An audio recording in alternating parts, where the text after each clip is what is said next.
Good afternoon, everybody, and welcome to yet another edition of the Indy's Trusted Servant Show on InspireSmall.biz. What's Indy's Trusted Servant? Well, first of all, that's me, Danny O'Malley. I'm Indy's Trusted Servant. I do customer service training and keynote speaking about customer service, and overarching all of that is the culture of the organization that determines the level of customer service, good or bad. I learned all that from the hand of the master, my late father, Joe O'Malley, back in the O'Malley Food Market days. But even before that, in the mid to late 50s, when he owned a little grocery store in Broad Ripple, where the Vanguard bar is today, it had one cash register and 8 or 9 employees, and one of them was a 9 and 10-year-old kid. He lost that store. That's another story. And 10 years later, he came back and successfully launched O'Malley Food Markets with 9 stores, 950 employees, and that lesson was never, ever, ever give up. If you're interested in my customer service trainings or keynoting, give me a call at 317-413-9062. What's the Indy's Trusted Servant Show on InspireSmall.biz? Excuse me. I like to describe it as lively local small biz and community talk where you can feel the pulse of Indy. And today's guest is a fellow Rotarian, Patrick Broccolo. He's the president of the Indianapolis Rotary. I used to belong to the Indianapolis Rotary. Now I belong to the Carmel Rotary. We got Ryan Henry sitting here. He's East Side Rotary. So we got a bunch of Rotarians in the room, and that's good for the community, right? That's right. Patrick is also the Indianapolis head of Senior One Care, and I'll let him talk about that just a little bit, and then we'll get into the Rotary. So Patrick, welcome to the show. Thanks for having me. Appreciate it. It's good to have you back. Yeah. You were on the show a long, long time ago. Yeah, right? It's been a little bit. It has been a little bit. So tell everybody real quickly about Senior One Care. I know you've been in town here for how long? 15 years now. Okay, and you guys started up in South Bend. South Bend. Yep, right? we started in the South Bend market. Yeah, So exactly. tell everybody about Senior One Care briefly, and then we'll rip into the Rotary. Yeah, sure. So Senior One Care is a home care company. We hire caregivers to help seniors or those who may need some assistance with non-medical needs in their house. And we designed the whole thing around my wife's grandmother, who was living by herself on the farm, and we just had a tough time finding reliable people to help her out. So we quit our jobs and started Senior One Care. So the company's 17 years old, started in South Bend, and then I joined a year and a half later, so it's been 15 years. Well, so it was only 3 years old when you expanded to Indy. That's right. That's right. Now, have you expanded to other markets? We have. We've got one in Elkhart, and we've got a newer branch in the Fort Wayne market, which we're really excited about being up there as well. So outstanding. Well, definitely a Hoosier company, right? That's a wonderful thing, and obviously there are more and more seniors who need to be taken care of one way or the other. Yeah, that's right. Take it from me. I know a lot of them. So you've been with the Indianapolis Rotary Club for how long? So that's where my story actually began. I actually quit my job. I was working at the Star for many years, loved it.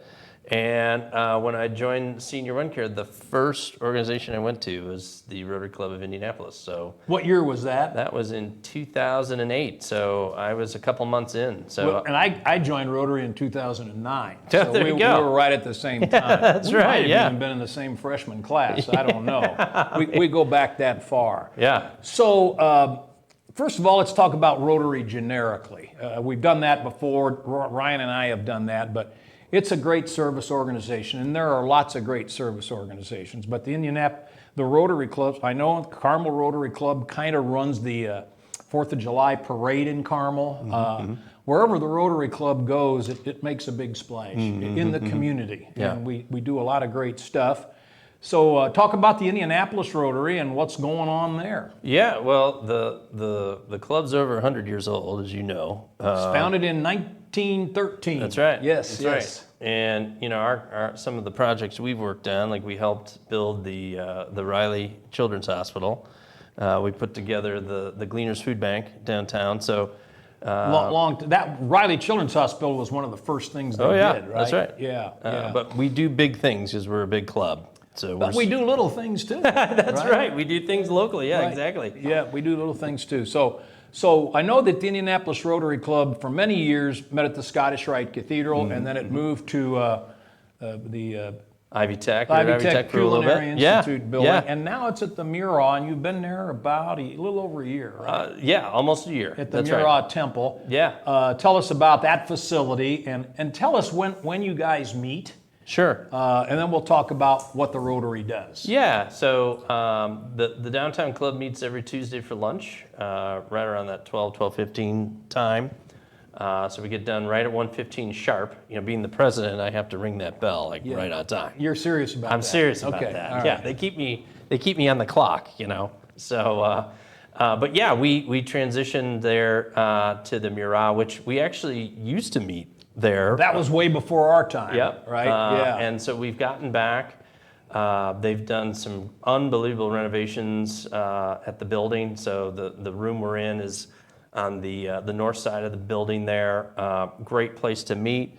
And, you know, when we were looking for space after our agreement ended with Ivy Tech, we were looking for something closer to downtown because we were obviously the downtown club, and it just made sense to go back to the Murat.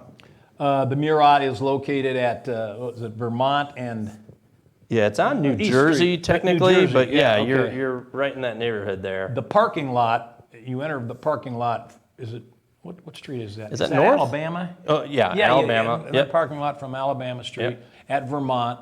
It's a historic building. So let's talk about. You want to talk about what the Rotary does for the community first, or you want to Sure. talk about the great speakers you have had and will have? I think Rotary in general is, first of all, it's the largest humanitarian organization in the world. Right now we have almost 1.3 million Rotarians at over 33,000 different chapters across the world. Across the world in just about every country in the world. Yeah. Right. Yes. And you know their first big goal was to eradicate polio, and as you know, we are really close. In fact, I was at a conference. I got to meet the international president of Rotary, and at the time we had been 26 weeks in a row without a report of wild polio. So when we say we're really close, we are. You mean even in the countries where they have polio? Correct. That's right. At that time, yeah. I know I shared this story with you, but I think this is cogent for the younger people. When I was a kid, we had to get a polio shot every year, okay? And we had a girl in my class in grade school who was in braces, leg braces, because she had had polio. So that was my first awareness that this is pretty serious. But I'll never forget this. I was about to get my last polio shot at about the age of 12. And the doctor said, "How would you like to take a little pill with a swallow of Coke instead of a shot?" And I thought, modern medicine, man, that's fantastic. Right? But it was that serious. Everybody had to have polio shots when I was a kid. And your generation never heard of polio shots, That's right. Much That's less even the younger people. How many countries still have polio? Well, just two that I know of right now. So. And those are both in Africa? I think it's Afghanistan and Pakistan. I think are the two, I believe, that are the two countries that have been reported. And it was 26 months. Yeah, 26 weeks. They had gone 26 weeks in a row of no report of wild polio. Now, there's been a case or two since, but like when we say we're really close, we are literally really close. How does the Rotary Club impact all of that? Well, so as Rotarians, you know, we're contributing internationally to our End Polio Now campaign, which is funding a lot of these efforts to get individuals out there. And then also part of that fund, a percentage comes back to the district, each district of which, you know, your Rotary Club is there. Right. Which the clubs can use then for grants to help the local community. And so you know, Rotary is bigger than just our club because it's an international. It's international. Global. But you know, when we talk about downtown Rotary Club, you know, we're looking at influencing and impacting our local communities. Fantastic. I love to share this story, and I probably told you since we both came on to Rotary at first.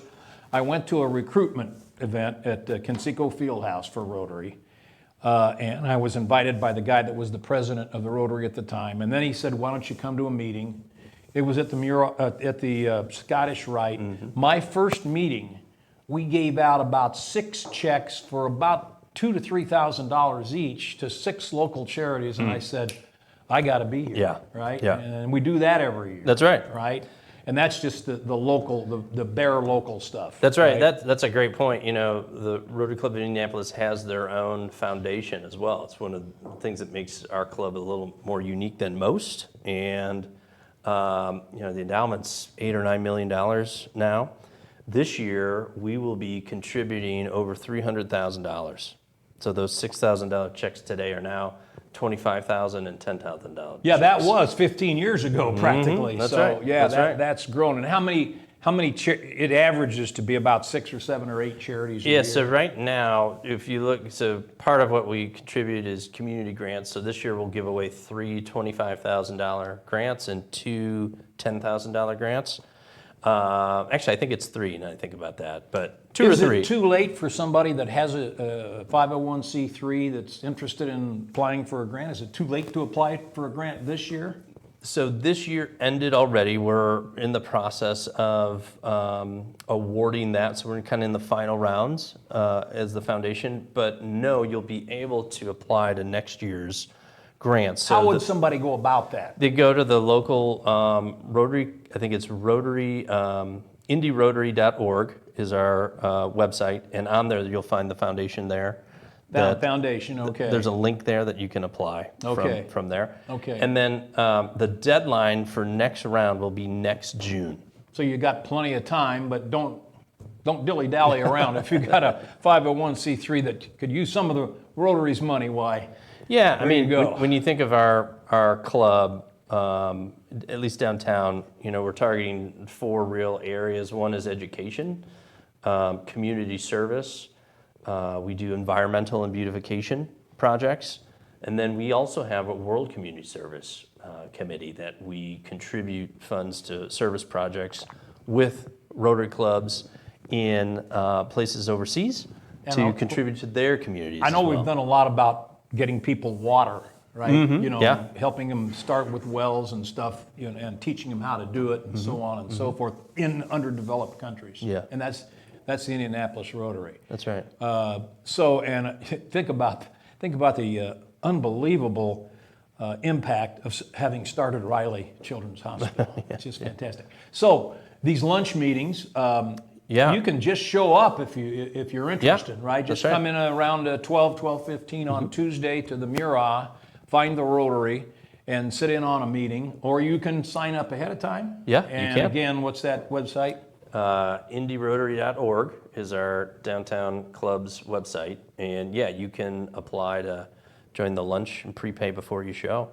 Yeah, Otherwise, save you a just little- co- save otherwise a you couple just of come bucks. and you can be my guest. Oh, okay. Just someone Broccolo sent you? That's right. Yeah, right. That's right. That's right. Okay, so one of the things Rotary is always really great about is you have a nice lunch, you do a little networking, you meet a lot of great people, and then there's a great speaker. Talk about some of the speakers you have had recently and or are going to have. Yeah, it's definitely a magnet for really good speakers. You know, part of what we want to know in the community is things that are happening or going to be happening in our community. So recently we've had Dr. Barber from the Indiana Fever come and speak to us. We've had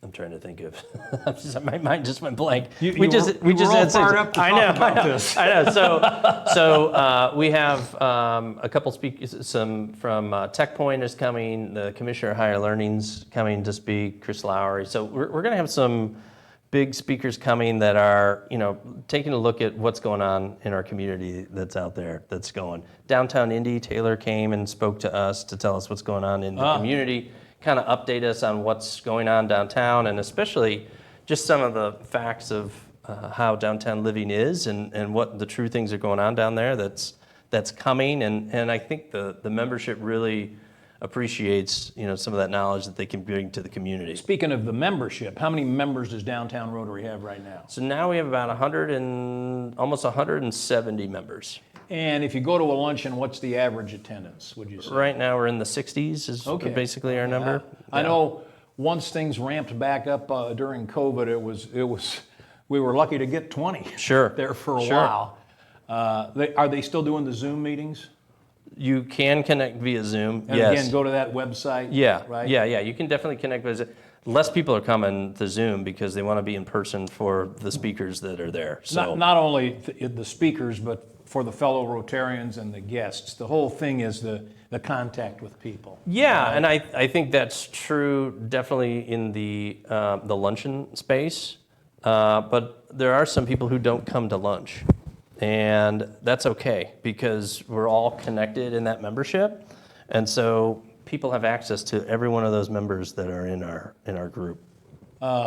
So, well, we got just a couple of minutes. There was something else I wanted to ask you, but I can't remember. Well, what's coming up as far as what the Rotary is looking to do in the city of Indianapolis? Yeah, I think, well, first of all, in November, it'll be our International Rotary Foundation is really what we'll be promoting, because we feel that contributing to the foundation is really the fuel that inspires that growth in community. So we're definitely going to be talking about the amazing foundation, what they do. And of course, then also our foundation, how they're impacting the community. So we'll be highlighting a lot of the organizations that we've partnered with in the community that's out there.